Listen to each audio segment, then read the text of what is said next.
This is Amara. At just 28 years old, she had learned that survival meant swallowing your voice until you forgot you ever had one.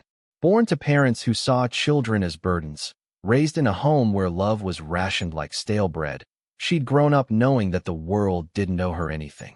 And it had proven her right, again and again. She once wore a graduation gown, stood on a stage while strangers clapped, held certificates that promised a future.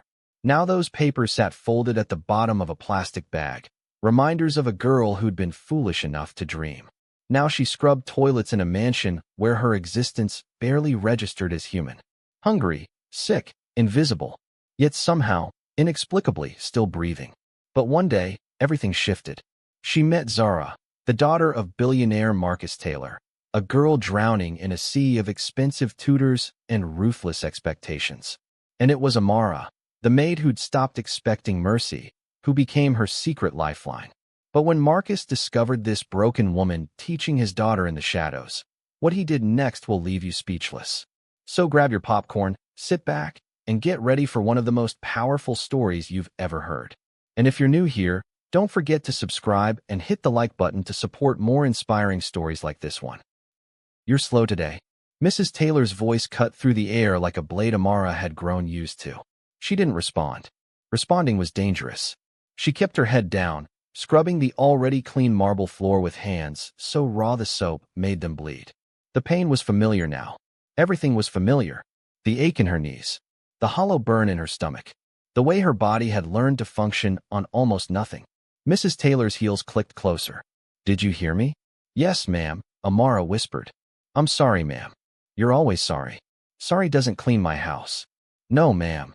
Mrs. Taylor walked away, her silk robe trailing like royalty. Amara didn't lift her head until the footsteps disappeared completely. Only then did she allow herself to breathe.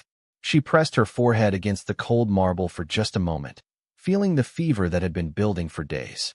Her body was trying to tell her something, but she couldn't afford to listen. She was 28 years old. Sometimes she forgot that. Sometimes she felt 80. Sometimes she felt like she'd never been young at all.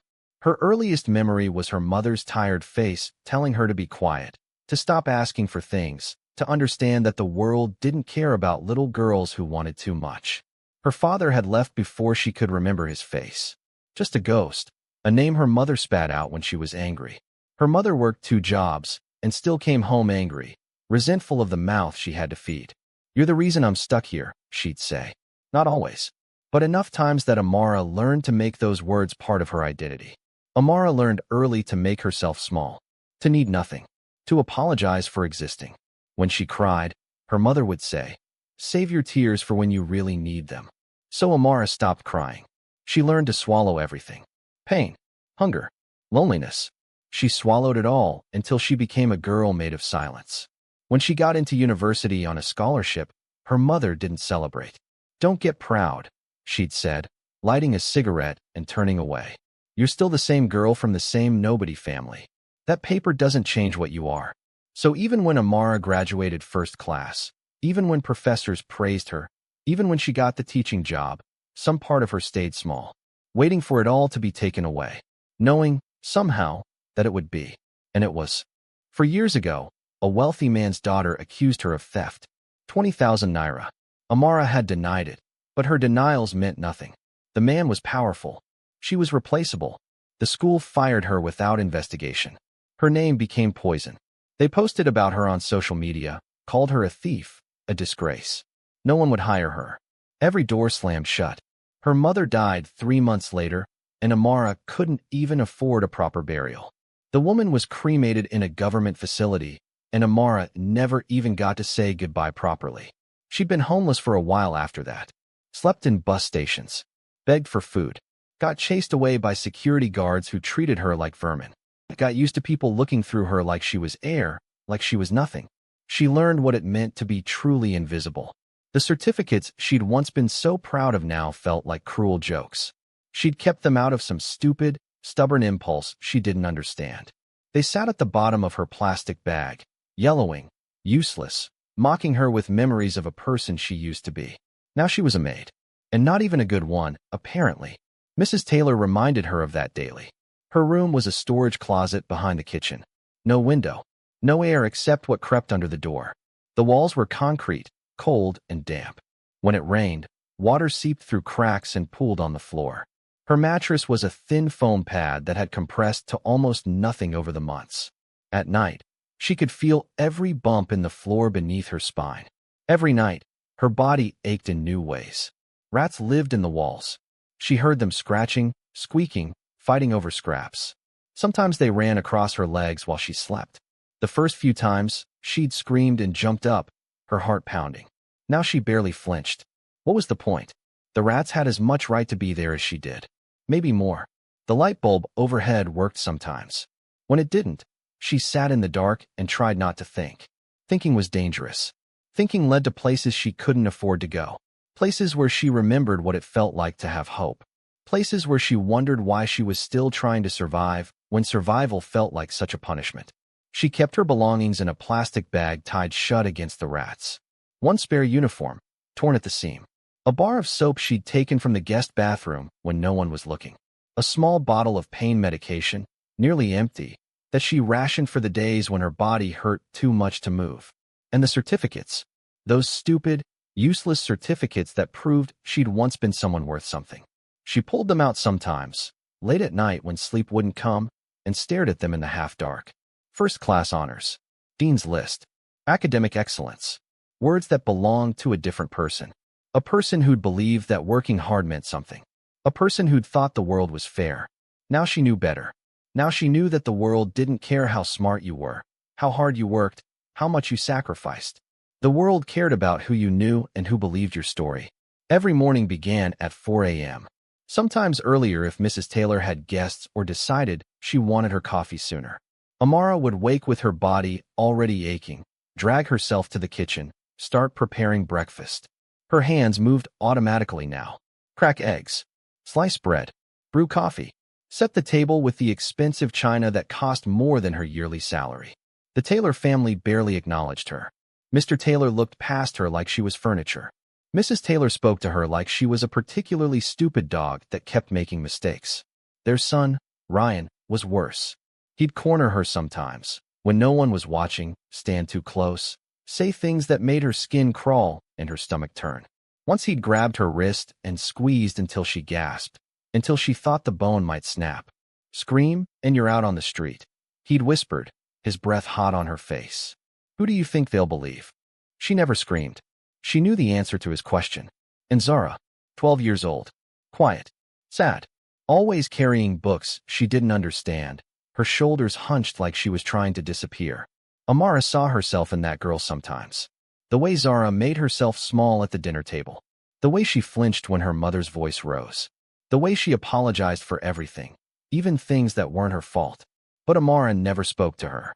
It wasn't her place. She was the help. The help didn't speak to the children unless spoken to first. The hunger was constant now, had been for months. The cook sometimes gave her leftovers. Sometimes, when she was in a good mood. When Amara had worked fast enough, hard enough, quiet enough to deserve it. But Mrs. Taylor had given new orders last month. Don't waste food on the help. They'll get lazy. They'll expect things. So most days, Amara ate nothing. Or next to nothing. A piece of bread if she was lucky. Water from the tap when no one was looking. Her body had adjusted, learned to function on fumes and willpower. Her clothes hung off her frame. Her cheekbones jutted sharp beneath skin that had lost all color. Her eyes had sunk into dark hollows that made her look haunted. She felt dizzy often, weak. Her hands trembled when she lifted heavy things. Her vision would blur at random moments, forcing her to stop and grip whatever was nearest until the world stopped spinning. Once she'd fainted while mopping the stairs. She'd woken up on the landing with Mrs. Taylor standing over her, not concerned, just annoyed. If you're sick, go home. I don't need someone collapsing in my house. It's inconsiderate. But Amara had nowhere to go. So she'd pulled herself up, apologized for bleeding on the clean floor, and kept working. Her body was failing. She knew that. She could feel it in the way her heart skipped beats, fluttered irregularly in her chest like a trapped bird. The way her vision blurred more often now. The way she couldn't get warm no matter how many layers she wore, even in Legos heat. The way her hands had started shaking even when she wasn't carrying anything heavy. She was dying slowly, and no one noticed. Or if they did notice, They didn't care. She was disposable, replaceable. There were 1,000 girls just like her who'd take this job if she dropped dead tomorrow. Once a month, on her single day off, Amara took 3 buses to the public hospital in Yaba where her mother's younger sister lay dying. It took 2 hours each way, cost money she didn't have, but she went anyway. Auntie Ngozi was all she had left. The only person in the world who'd ever been kind to her, who'd ever made her feel like maybe she mattered. When Amara's mother had been cruel, Auntie Ngozi had been soft. When no one else had time for her, Auntie Ngozi had listened. She'd been the one who'd encouraged Amara to apply for university, who'd believed she could be more than what her circumstances promised. But Auntie Ngozi didn't recognize her anymore. Dementia had eaten her mind like moths eating cloth. She lay in a bed that reeked of urine and neglect, staring at the ceiling, muttering to ghosts only she could see. The nurses barely checked on her. The doctors had long since stopped pretending they could help. "Auntie, it's me.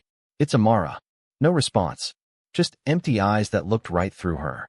Amara would sit beside her, hold her papery hand, and cry silently. She'd learned to cry without making sound years ago. The tears would roll down her face while she sat perfectly still, perfectly quiet, not wanting to disturb the other patients, not wanting to draw attention to herself. The hospital bills kept growing. Letters arrived at the Taylor house demanding payment, threatening to discharge Auntie Ngozi to the street if someone didn't pay. Amara sent what little she earned, but it wasn't enough. It was never enough. She watched her aunt dying by degrees, unable to do anything but hold her hand and whisper apologies. "I'm sorry," she whispered during every visit. "I'm so sorry I can't do more. I'm so sorry I'm not enough." Auntie Ngozi stared at nothing, humming tunelessly, lost in whatever world the dementia had created for her. On the bus ride back, Amara would press her forehead against the grimy window and think about jumping, just stepping into traffic, just ending it. The lagoon was deep. The current was strong. It would be quick. No one would miss her. No one would even notice she was gone. The Taylors would just hire another maid. The hospital would discharge Auntie Ngozi. Life would continue exactly as it had, just without her in it. But something kept her going. Not hope. She'd lost hope years ago, buried it somewhere so deep she couldn't remember what it felt like. Just some stupid, animal instinct to keep breathing, keep surviving, keep enduring. One more day, just one more day, and then another, and another. That was all life was now. Just one more day of surviving when every logical reason said she should give up. She met Zara by accident. It was late, past midnight. Amara was folding laundry in the utility room, her eyes half closed from exhaustion. She'd been awake for 20 hours. Her fingers moved mechanically, folding clothes that cost more than she'd earn in a year. She heard crying. Soft, broken, the kind of crying you do when you think no one can hear. The kind of crying she knew intimately. She should have ignored it. Should have kept folding. Should have minded her own business. If Mrs. Taylor found her anywhere near Zara during a vulnerable moment, she'd be fired on the spot. But her feet moved before her brain could stop them. Something about that particular quality of crying pulled at her.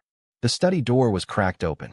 Inside, Zara sat on the floor, surrounded by textbooks, sobbing into her knees. Papers were scattered everywhere, torn and crumpled. A pencil lay broken beside her. Amara stood in the doorway, unsure, afraid. Every instinct screamed at her to leave, to disappear before she was seen. Zara looked up, eyes red and swollen. Go away. Amara should have turned around and disappeared back into the shadows where she belonged. But something in the girl's face stopped her. The same helplessness Amara saw in the mirror. The same defeat. What's wrong? The words came out before she could stop them. I said go away. Zara's voice cracked, desperate and angry and scared all at once. Amara stepped inside anyway, knelt down slowly, her knees cracking in protest. What's wrong? She repeated, quieter. Zara wiped her face angrily with the back of her hand.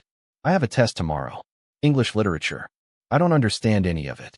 I'm going to fail again, and my mom's going to scream at me again and call me stupid, and everyone's going to think I'm worthless because I am worthless. The words tumbled out in a rush, desperate and scared and achingly familiar. Amara looked at the open book.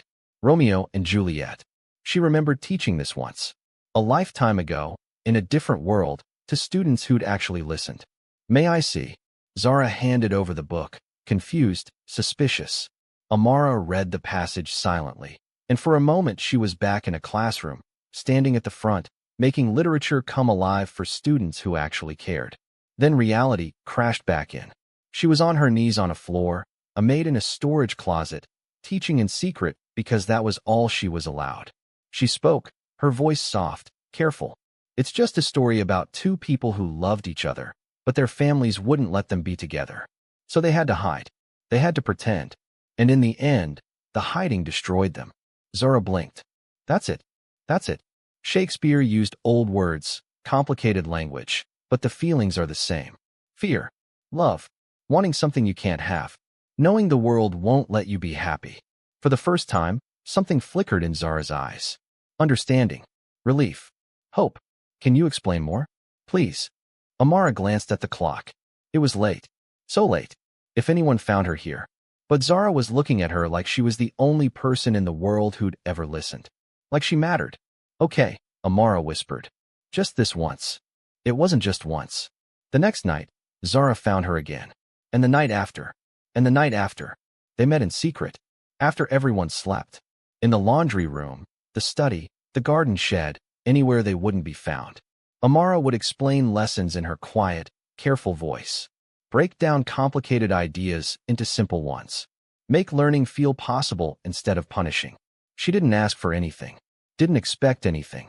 This wasn't about her. It was about a child who needed help, who reminded her of herself, who deserved better than what she was getting. Zara began to change. Slowly. Her test scores crept up. D's became C's. Failed essays became passing ones. But more than that, she stopped crying over homework every night. Stopped flinching quite so hard when her mother yelled. Started sitting a little straighter. One night, after finishing a particularly difficult math problem, Zara looked at Amara with wide, wondering eyes. You're smarter than all my teachers combined.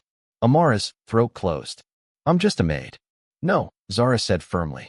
You're not. You're. She paused, searching for words. You're the only person who's ever made me feel like maybe I'm not broken. Amara looked away. She wanted to believe that. Wanted to believe she was more than what the world had reduced her to. But she knew better. She'd learned the truth years ago, had it beaten into her through rejection and cruelty. She was exactly what the world said she was. Nothing. No one. A person so disposable that her disappearance wouldn't even register. But for these few hours each night, teaching Zara in the dark, she could almost forget that truth. Almost remember what it felt like to matter. The nights teaching Zara became the only time Amara felt almost human. The only time her existence seemed to have purpose beyond scrubbing and suffering. During the day, she scrubbed and cleaned and starved and endured. Her body hurt constantly now, a deep, grinding pain that never stopped. Her stomach cramped. Her vision blurred. She was cold all the time, even in the Legos heat, her body unable to regulate temperature properly. She knew she was sick. Knew something was breaking inside her, some essential part giving up. But there was no doctor. No rest. No mercy. Just the endless cycle of work and pain. Ryan cornered her one afternoon in the hallway when everyone else was out. Pressed her against the wall, his hand around her throat. Not tight enough to choke her, just tight enough to remind her how powerless she was. You know what would happen if you told anyone, right? They'd throw you out. And who would believe a housemaid over me? She nodded, unable to speak around the pressure on her throat. He smiled and walked away, whistling. She stood there for a long time afterward, shaking, trying to remember how to breathe. Trying to remember why she kept surviving when survival felt like this. That night, when she sat with Zara and helped her understand a science lesson about photosynthesis, about how plants turned light into life, she felt the shaking stop, felt something settle inside her chest. This small, secret thing, this act of teaching a child in the dark, was the only thing keeping her tethered to the world. She wasn't doing it to be noble. She wasn't doing it for recognition or gratitude or hope of anything better.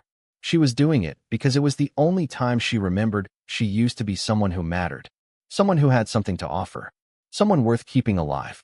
It happened on a Thursday night, when Amara's defenses were at their lowest, when she'd almost let herself believe this secret could last.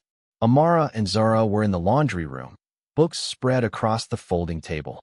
Zara was writing an essay about courage, her pen moving steadily for the first time in weeks, her face concentrated but calm. Neither of them heard the footsteps approaching. Neither of them noticed the door opening until it was too late. The door swung wide. Marcus Taylor stood there. Amara's heart stopped. The world tilted. She stood so fast she knocked over a chair, the crash echoing in the sudden silence. "Sir, I'm sorry, What is this?" His voice was cold, sharp, cutting. Zara's face went pale, all the color draining in an instant. "Daddy, I asked a question." He stepped closer, his expensive shoes silent on the tile floor. His eyes moved over the books, the notes, the papers covered in Amara's handwriting. His jaw tightened. "How long has this been going on?" Amara couldn't speak. Her throat had closed completely. This was it. The end. She'd be thrown out tonight. Back to the streets. Back to nothing. 3 weeks, Zara whispered, her voice small and frightened. Marcus picked up the essay Zara had been writing. Read it slowly, his expression unreadable. The silence stretched, became unbearable. "And my wife? Does she know about this?" "No, sir," Amara managed, her voice barely audible, shaking. He looked at her then. Really looked at her. Not with anger. Not with kindness. With something else. Assessment. Calculation. Like he was solving a puzzle he hadn't known existed. "Tomorrow morning. 6 a.m. My office." He walked out without another word, taking the essay with him. Amara's legs gave out. She sank into the chair, shaking so hard her teeth chattered. Her vision blurred. She couldn't breathe properly. Zara grabbed her hand, her grip desperate. "I'm so sorry. I'll tell him it was my fault. I'll tell him I begged you. It's okay." Amara's voice sounded far away, like it was coming from someone else. "It's okay." But it wasn't. Nothing was okay. Nothing had ever been okay. That night, she packed her plastic bag with shaking hands. The uniform, the soap, the certificates that mocked her. She sat on her thin mattress in the dark. The bulb had burned out again, and stared at nothing. This was it. She'd be thrown out. Back to the streets. Back to sleeping under bridges and begging for food and dodging men who thought homeless women were fair game. She thought about Auntie Ngozi lying in that hospital bed, dying alone. Who would visit her now? Who would hold her hand? She thought about the lagoon. About how the water would feel. Cold at first, then nothing. Just peace. Finally, peace. She didn't sleep. She just sat there in the dark with the rats scratching in the walls. Waiting for morning. Waiting for the end. Wondering why she'd ever let herself hope that anything could be different. At 6 a.m., she stood outside Marcus Taylor's office, her whole body trembling so hard she had to grip the doorframe to stay upright. Her vision swam. She hadn't eaten in 2 days. Hadn't slept. Could barely stand. She knocked, the sound weak and hollow. "Come in." She stepped inside. The office was enormous, overwhelming. Floor-to-ceiling windows overlooking the city she'd once thought she could conquer. Leather chairs that probably cost more than her mother's funeral. A desk so massive it looked like an altar. Marcus sat behind it, watching her with those cold, calculating eyes that missed nothing. "Sit." She sat, her hands clenched so tight in her lap her nails drew blood from her palms. He opened a folder, slid a paper across the polished desk. Her university transcript. Amara's stomach dropped. Her vision blurred worse. "I had you investigated," Marcus said, his voice flat and emotionless. "After last night, I needed to know who you really are. Who I've had living in my house."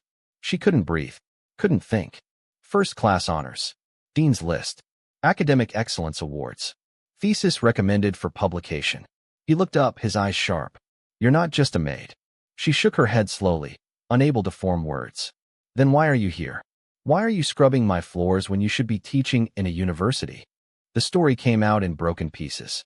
Her voice cracking. The accusation. The firing. The blacklist.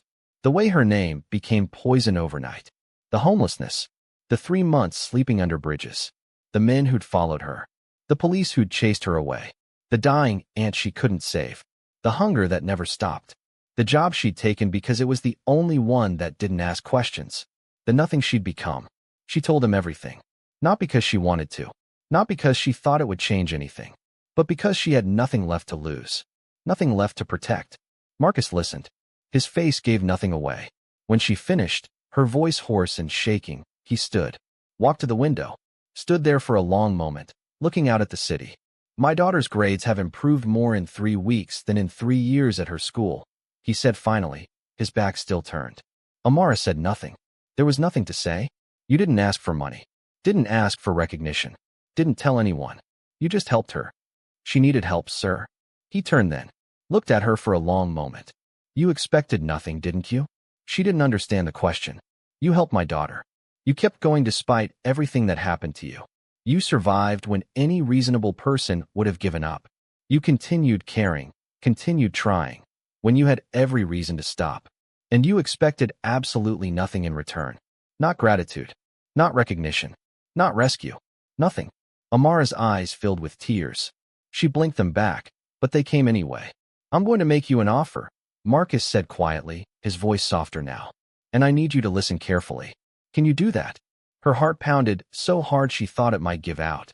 I want to hire you as Zara's tutor. Full-time. Not as a maid. As an educator. Proper salary.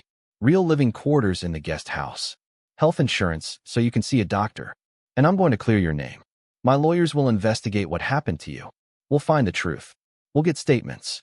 We'll make sure everyone who blacklisted you knows they were wrong. The tears spilled over, running down her face in streams she couldn't control. Why? She whispered, her voice breaking completely. Why would you do this? Because yesterday, for the first time in months, my daughter smiled at breakfast. She came down early. She actually wanted to go to school. And she said something I'll never forget. She said, Daddy, I think I might be okay. Not smart. Not successful. Just okay. He paused, his own voice rough. You gave her something I couldn't buy with all my money. You gave her hope. He pushed a contract across the desk. I can't give you back the years you lost. I can't undo what was done to you. But I can give you a chance to start over. If you want it. Amara stared at the paper through her tears. She didn't feel victorious. She didn't feel saved or rescued. She felt tired. So desperately, devastatingly tired. And underneath the tiredness, something else. Something she'd thought was dead. Something that felt almost like possibility. I don't know if I can do this, she whispered honestly. I don't know if I remember how to hope. You don't have to hope, Marcus said gently. You just have to try. One more day, and then another. Like you've been doing all along. She looked at him. This powerful man who'd had everything handed to him. Who couldn't possibly understand what it felt like to have nothing. But he was offering her something. Not rescue. Not salvation. Just a chance.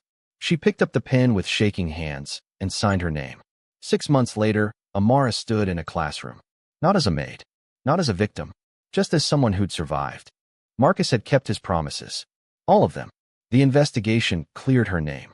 The boyfriend who'd actually stolen the money confessed on record. Apology letters arrived from the school. But Amara didn't feel vindicated. Didn't feel like justice had been served. She felt hollow. The years she'd lost didn't come back. The pain didn't disappear. The scars remained. But she was teaching again. And that was something. She'd opened a tutoring center in her old neighborhood, funded by the Taylor Foundation. For kids who felt invisible. Who'd been told they were nothing. Who carried shame they didn't deserve. Who needed someone to see them. Zara volunteered every weekend. The girl had grown confident, strong, her voice clear now when she spoke. She reminded Amara why any of it mattered. Auntie Ngozi passed away 3 months after Amara's life changed.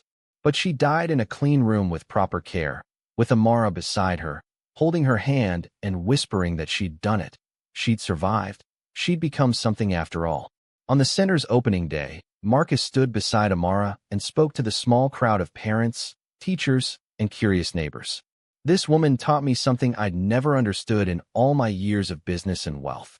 That survival itself is an act of courage. That continuing to care, to help, to try, when you have every reason to stop, when the world has given you every reason to give up, that's the rarest kind of strength. That's the kind of strength that changes the world. Amara looked at the children in her classroom. Their uncertain faces, their fragile hope, their hunger to be seen, to matter, to believe they could be more than what circumstances promised. She didn't feel healed, didn't feel whole. The scars were still there, would always be there. The fear, the shame, the memory of hunger and rats and Ryan's hand on her throat. The knowledge of how close she'd come to the lagoon, to the final silence. But she was here, still breathing, still trying, still caring when caring hurt. And maybe, just maybe, that was enough. Not victory, not triumph, just survival, just continuing. Just one more day? She looked at a small girl in the front row who reminded her of herself, who looked afraid, who looked like she expected to fail. Amara smiled at her, a real smile, and whispered, "You're going to be okay. I promise. One day at a time."